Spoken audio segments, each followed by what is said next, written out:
我唔知大家有冇聽講過法師樓打法呢？即係平時會有件咁嘅蛋神，佢擺到明喺度玩緊你，緊個脆皮仔法師出嚟輔助嘅嗰隻呢。嗱，唔好話俾我知，你哋冇遇到過下。咁坦白講，我係非常之唔妥佢哋呢種行為嘅。雖然我哋大家都係王者峽谷上嘅邊角聯，但話晒都係個團隊遊戲嚟㗎，大佬。你咁搞，根據峽谷國際章法第76章第67條，你呢種行為係屬於擾亂社會治安、破壞團隊精神，要浸豬籠㗎，話你知。你估係開玩笑啊？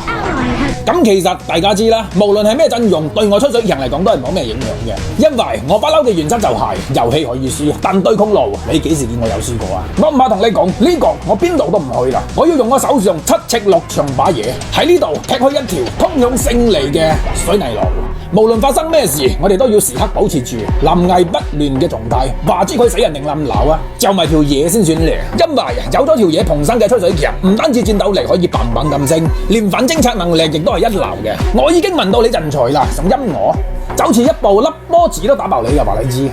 唔理係遇到乜鬼陣容，又盡管前路荊棘滿布，哪怕途經高山火海，但都仲有一個除咗靚仔之外乜都有嘅男人喺度默默咁戰鬥。或者喺呢個 moment，你可能會覺得我好有責任感，而且又足夠專一，仲好鬼心情添。但我唔怕同你講，呢啲都只不過係我嘅基本嘢嚟嘅啫。想走，凌空鬼仔跳，反手一嘢，攞你命3000。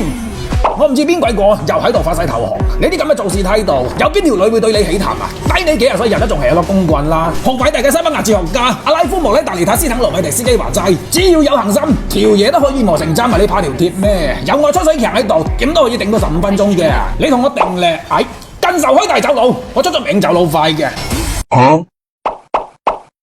時間嚟到10分鐘，呢條暴君係何閪軍傑啊？唔係，呢條係大龍嚟嘅。不過同樣軍艦，好兄弟做得好。